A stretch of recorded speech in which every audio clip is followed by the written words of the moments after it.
अब भारतीय जनता पार्टी के पास कोई विकास के मुद्दे, कोई दूसरे ऐसे मुद्दे तो है नहीं कि उन्होंने कोई बहुत स्वर्णिम कार्य कहीं कर दिया हो। जिस विकास पुरुष की छवि बनी थी नरेंद्र मोदी जी की, वो छवि भी ध्वस्त होती दिखाई दे रही है। जिस प्रकार से सेंटर में आप देख रहे हैं कि तमाम चीजें चल रही हैं, हाउस चल नहीं रहा है, प्रधानमंत्री जी एक हफ्ता सदन में ही नहीं आए। नमस्कार, मैं सुष्मिता मिश्रा। आप देखना शुरू कर चुके हैं 4 PM यूपी। विधानसभा में शंकराचार्य विवाद पर दिया गया मुख्यमंत्री योगी आदित्यनाथ का बयान अब बड़ा सियासी तूफान बन चुका है। योगी ने कहा है कि कोई भी कानून से ऊपर नहीं है, जबकि स्वामी अभिमुक्तेश्वरानंद ने पलटवार करते हुए सत्ता के अहंकार पर सवाल उठा दिए हैं। अखिलेश यादव ने भी मुख्यमंत्री पर धार्मिक भावनाएं आहत करने का आरोप लगाया। सवाल उठता है कि क्या यह मुद्दा आगामी राजनीतिक समीकरणों को प्रभावित करेगा और क्या आस्था की आड़ में राजनीति की नई पटकथा लिखी जा रही है। आज इन्हीं सब मुद्दों पर हम चर्चा करेंगे। हमारे साथ जुड़ चुके हैं वरिष्ठ पत्रकार केपी मलिक सर। बहुत बहुत स्वागत है केपी सर आपका। धन्यवाद सुष्मिता जी, आपका भी और आपके दर्शकों का भी। सर, आप देख ही रहे होंगे कि शंकराचार्य का जो विवाद है वो बढ़ता ही जा रहा है। कल विधानसभा में योगी जी ने काफी कुछ कहा शंकराचार्य को लेकर और अखिलेश यादव का भी बयान आया है। इसको लेकर क्या लगता है सर कि शंकराचार्य जैसे धार्मिक पद को लेकर सरकार की ऐसी टिप्पणी राजनीतिक जोखिम नहीं बन सकती? देखिए सुष्मिता जी, अगर आप देखें ये जो एकाएक वंदे मातरम के गीत पे राजनीति शुरू हुई है, शंकराचार्य पे राजनीति चल रही है पिछले कुछ महीनों से उत्तर प्रदेश में, आप देखेंगे तो ये क्यों एकाएक चीजें चल रही हैं, ये सोचने की आवश्यकता है। आप अगर देखेंगे कि तत्काल उत्तर प्रदेश में अगले साल चुनाव है, उससे पहले वेस्ट बंगाल में चुनाव है, उसके बाद आसाम में चुनाव है। यहाँ पे मुस्लिम वोटर को बांटने के लिए, उसको प्रभावित करने के लिए ये भारतीय जनता पार्टी की रणनीति है कि इस तरह के धार्मिक मुद्दों को लाया जाए, उनको भड़काया जाए, उन पर चर्चा की जाए। उसी के तहत ये इस तरह की रणनीति भारतीय जनता पार्टी की चल रही है।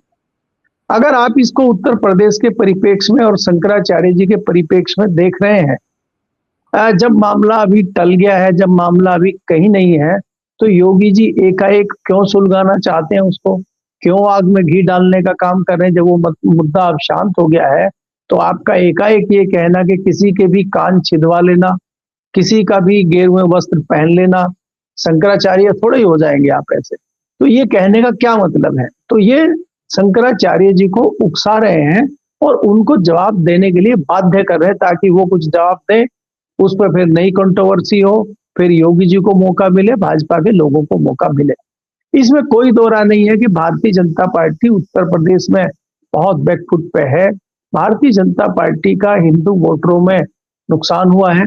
भारतीय जनता पार्टी से छिटक के जिस प्रकार से पिछड़ा और दलित ओबीसी विपक्ष के साथ गया था, यानी समाजवादी पार्टी के साथ गया था, उसका आपने हश्र देखा 2024 में कितना बड़ा नुकसान भारतीय जनता पार्टी को हुआ। उसी को देखते हुए भारतीय जनता पार्टी इस प्रकार की रणनीति कर रही है कि कैसे हम उन पिछड़ों और दलितों को वापस लेके आए और दूसरे जो हमारे वोटर हैं उनको हम कैसे धार्मिक मुद्दों में उलझा के वापस खींच के लाएं। क्योंकि आपने देखा कि वोट फीसदी घटा है बनारस में, अयोध्या में आप चुनाव हार गए हैं। तमाम जो आपकी धार्मिक सीटें थी वहां पे आपका चुनाव हारना या वोट प्रतिशत कम होना जताता है कि भारतीय जनता पार्टी से लोग विमुख हो रहे हैं, क्योंकि आप कोई दूसरे काम नहीं कर रहे हैं। योगी जी उस बात की चर्चा नहीं कर रहे हैं कि आपने इतने सारे स्कूलों को बंद कर दिया है, आप क्या शिक्षा देना चाहते हैं युवाओं को। प्रधानमंत्री जी परीक्षा पे चर्चा कर रहे हैं, युवाओं को, छात्रों को परीक्षा किस प्रकार से दी जाए इसका ज्ञान दे रहे हैं, लेकिन वो साथ साथ स्कूल बंद कर रहे हैं। सरकारी स्कूल बंद हो रहे हैं, प्राइवेट स्कूलों में फीस बढ़ती जा रही है। इस पर कोई चर्चा सरकार ना करके इधर उधर के मुद्दों को भटकाने का काम भारतीय जनता पार्टी और उसके नेता कर रहे हैं। तो आपको ये देखना होगा, क्योंकि 3 राज्यों में चुनाव है, वेस्ट बंगाल में और आसाम में इसी साल चुनाव है, अगले साल उत्तर प्रदेश में चुनाव है। सबसे महत्वपूर्ण चुनाव पश्चिम बंगाल में है, जहां ममता बनर्जी से भारतीय जनता पार्टी की कड़ी टक्कर है। वहां पे 30% मुसलमान है, तो मुसलमानों में कैसे बंटवारा किया जाए, और जो बटा हुआ हिंदू है वो लेफ्ट के साथ जाता है, ममता के साथ जाता है, कांग्रेस के साथ जाता है, उसको कैसे भारतीय जनता पार्टी में खींच के लाया जाए, इस तरह की रणनीति भारतीय जनता पार्टी बना रही है। अब भारतीय जनता पार्टी के पास कोई विकास के मुद्दे, कोई दूसरे ऐसे मुद्दे तो है नहीं कि उन्होंने कोई बहुत स्वर्णिम कार्य कहीं कर दिया हो। जिस विकास पुरुष की छवि बनी थी नरेंद्र मोदी जी की, वो छवि भी ध्वस्त होती दिखाई दे रही है। जिस प्रकार से सेंटर में आप देख रहे हैं कि तमाम चीजें चल रही हैं, हाउस चल नहीं रहा है, प्रधानमंत्री जी एक हफ्ता सदन में ही नहीं आए, उनको कह रहे हैं कि डर लग रहा है। तो इन परिस्थितियों में वेस्ट बंगाल का चुनाव जीतना भारतीय जनता पार्टी के लिए मुश्किल हो रहा है। तो भारतीय जनता पार्टी अपने पुराने फॉर्मूले पर लौट के आना चाहती है, और भारतीय जनता पार्टी का फॉर्मूला सिर्फ धार्मिक फॉर्मूला है, हिंदू मुस्लिम का फॉर्मूला है, जिस पर वो चुनाव लड़ती रही है, जीतती रही है, सफलता हासिल करती रही है।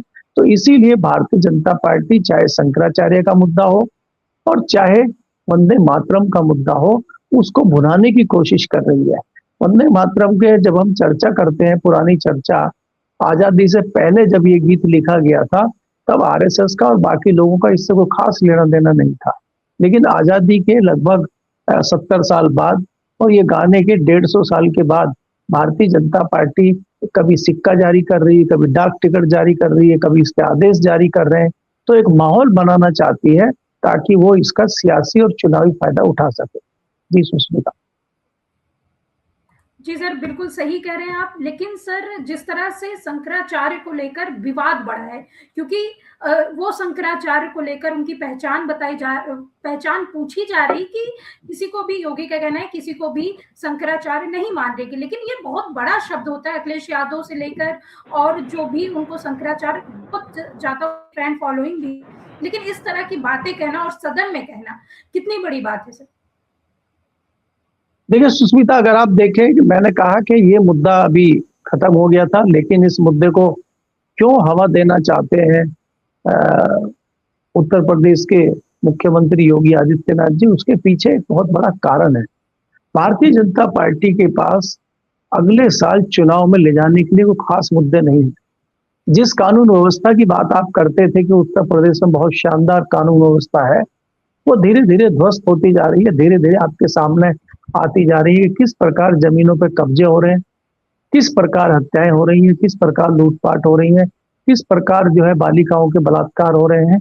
ये सारी घटनाएं समाचार परिप्रेक्ष्य में हम लोग देखते हैं और लोगों के सामने आ रही है। जिस प्रकार से कोई अगर पत्रकार सवाल पूछता है, कोई नेता सवाल पूछता है, तो उसके खिलाफ आप एफआईआर करते हैं, उसके खिलाफ बल प्रयोग करते हैं, उसको प्रताड़ित करने का काम करते हैं, उसका जवाब आप नहीं देते हैं, क्योंकि आपने कोई इस तरह का काम किया ही नहीं है जिसको लेके आप पब्लिक के बीच में जा सके। तो आपके पास घूम फिर कर वही मुद्दा बचता है कि हिंदू धर्म का मुद्दा लेके चलिए या फिर हिंदू मुस्लिम वाला मुद्दा लेके चलिए।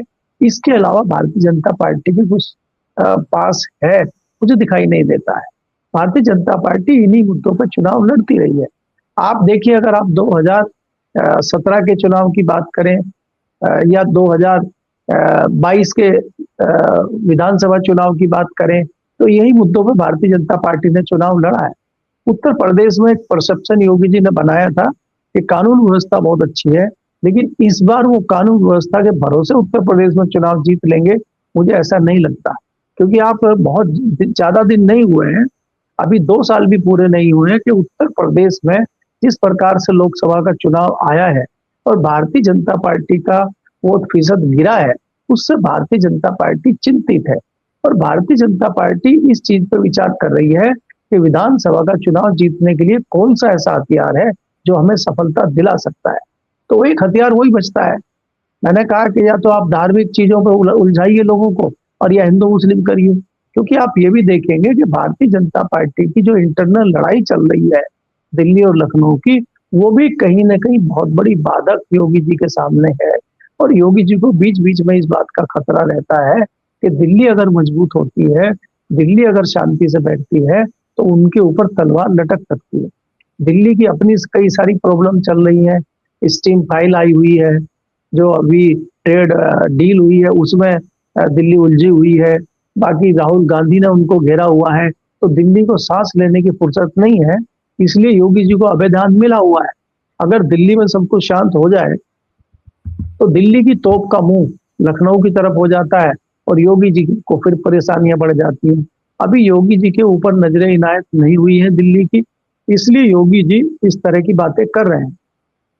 अगर दिल्ली शांत होता है तो बहुत जल्दी से फिर उनकी नजरें इनायत लखनऊ की तरफ होंगी और योगी जी को फिर टाइट करने का काम किया जाएगा। क्योंकि आप इस दौरान ये भी देख रहे हैं कि आरएसएस भी चुपचाप बैठी है, आरएसएस भी तमाशा देख रही है। आरएसएस भी बहुत ज्यादा बढ़ चढ़ के कहीं बोलती या कुछ करती नजर नहीं आ रही है। पहले ये रहता था कि योगी जी की पीठ पे संघ प्रमुख का हाथ है, मोहन भागवत जी उनके साथ खड़े हुए हैं, उनके हर फैसले में उनके साथ हैं। लेकिन पिछली बार अगर हम कुछ महीनों से देखें तो बयान जुदा है, बयान एक साथ नहीं आ रहे हैं।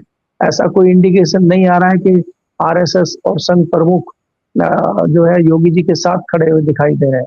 क्योंकि दिल्ली ने प्रेशर दोनों तरफ बनाया हुआ, चाहे वो लखनऊ हो चाहे वो नागपुर हो।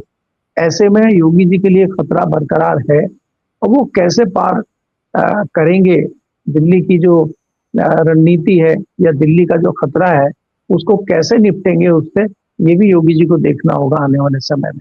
क्या हर जगह एक ही तलवार काम करेगी हिंदू मुस्लिम धर्म वाली, या कुछ नए फॉर्मूले उनको ढूंढने होंगे, ये भी देखना होगा। जी बिल्कुल सही कह रहे हैं सर आप। एक आखिरी सवाल है सर, क्या यह विवाद 2027 की राजनीति की भूमिका तैयार कर रहा है? क्या सपा और बीजेपी दोनों धर्म के मुद्दे को अपने अपने तरीके से भुना रही है और संतों और सत्ता के टकराव से हिंदू मतदाता में कोई भ्रम की स्थिति पैदा होगी? देखिए सुष्मिता, अगर आप देखें पिछले दिनों जिस प्रकार से भारतीय जनता पार्टी मंदिर, बनारस, अयोध्या और बाकी जगह मथुरा की भी बात करती रही है, ऐसे में मजबूर होना पड़ा है दूसरी पार्टियों को भी धार्मिक मुद्दों की ओर जाने के लिए। अब चाहे आप कांग्रेस देखें, राहुल गांधी ने भी मंदिरों के अंदर जाना, पूजा पाठ करना या इस तरह के मुद्दों में कांग्रेस का बनारस में जाके इस तरह से चीजों को करना, शंकराचार्य जी के साथ खड़ा होना, अखिलेश यादव का अपने क्षेत्र में एक बड़े मंदिर बनाने की घोषणा करना, मंदिरों में जाना, ये भारतीय जनता पार्टी का एक हिसाब से प्रेशर है जिसमें कहीं ना कहीं दूसरे सियासी दल भी उस प्रेशर में आए हैं और उनको उस रणनीति पे चलना पड़ा है। इस बात में दो राय नहीं है कि भारतीय जनता पार्टी जो भी करती है वो शिद्दत से करती है और सामने वाले को मजबूर कर देती है।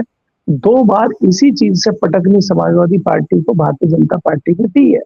तो समाजवादी पार्टी समझ चुकी है कि चाहे ये महंगाई के मुद्दे हो, बेरोजगारी के मुद्दे हो, किसान के मुद्दे हो, विकास के मुद्दे हो, इनसे भारतीय जनता पार्टी से पार नहीं पाया जा सकता। इसलिए हमें धार्मिक मुद्दों में आना ही होगा। तो ये सोचते हुए भारतीय जनता पार्टी के सामने समाजवादी पार्टी ने भी अपने इस तरह के जो सवाल खड़े किए हैं या इस तरह की रणनीति बनाई है कि वो भी अब मंदिर की रणनीति में आगे बढ़ रहा है। और आप देखेंगे गाए बगाए अखिलेश जी के चाहे ट्वीट आए, चाहे उनके बयान आए, वो शंकराचार्य जी के पक्ष में आते हुए दिखाई दे रहे हैं। नहीं तो अगर आप सियासी तौर पे देखें तो शंकराचार्य से किसी दल का कोई लेना देना नहीं। आप रणनीति करिए, राजनीति करिए, आपको धार्मिक मुद्दों से क्या लेना देना। शंकराचार्य अपना काम कर रहे हैं, नेता लोग अपना काम करें, लेकिन नेताओं का काम संतों साधुओं के बिना चलता नहीं है। खासकर भारतीय जनता पार्टी का काम उन्हीं धार्मिक मुद्दों से, धार्मिक संतों से चलता है। इसलिए समय समय पर भारतीय जनता पार्टी उनका प्रयोग करती रही है और इससे अछूते विपक्ष के जो राजनीतिक दल हैं वो भी नहीं है। अगर आप यूपी के अलावा दूसरे राज्यों में भी देखेंगे तो चाहे वो कांग्रेस हो, चाहे ममता बनर्जी हो, वो भी इन मुद्दों की तरफ आकर्षित हुई हैं। आपने देखा कि ममता बनर्जी ने भी मंदिर बनाने की बात कही है। दूसरा वहां पे भी एक जो कबीर साहब हैं वो मस्जिद बनाने की बात कर रहे हैं, वो तो बाबरी मस्जिद बनाने की बात कर रहे हैं। तो ऐसे में जब ये लड़ाई होगी कि ममता बनर्जी कहेंगी हम मंदिर बना रहे हैं और वो कबीर साहब कहेंगे हम बाबरी मस्जिद बना रहे हैं, तो कहीं ना कहीं हिंदुत्व का और एक धार्मिक टकराव होता हुआ आपको दिखेगा। और उसमें जो राजनीति रणनीति होगी उसका फायदा सियासी लोगों को मिलेगा, सियासी दलों को मिलेगा, और उसमें भारतीय जनता पार्टी कोशिश करेगी कि सबसे ज्यादा फायदा उसको मिले। क्योंकि वो अपने आप को ऐसा जताना चाहती है, ऐसा दिखाना चाहती है कि धर्म की ठेकेदार सबसे बड़ी पार्टी यही है, बाकी सब जो है वो विपक्ष के चक्कर में रहते हैं। तो मुसलमान कहीं ना कहीं ममता बनर्जी से इस बात को लेकर कुछ छिटक सकता है कि वो भी मंदिर की बात करने लगी है। तो अगर मुस्लिम भ्रमित होता है, मुस्लिम बढ़ता है, तो उसका सीधा सीधा फायदा भारतीय जनता पार्टी को मिलेगा। तो भारतीय जनता पार्टी इस रणनीति पर काम कर सकती है कि अधिक से अधिक धार्मिक मुद्दा वहां भड़काया जाए, जिससे कि उसको फायदा मिले। जी जी, बहुत बहुत धन्यवाद सर, बहुत अच्छी बातें बताई आपने। तो ये थे केपी मलिक सर। कैसी लगी बातचीत आप कमेंट करके जरूर बताइएगा, और अगर हमारे चैनल को सब्सक्राइब नहीं किया है तो कर लीजिए। देखते रहिए 4 PM न्यूज नेटवर्क। नमस्कार।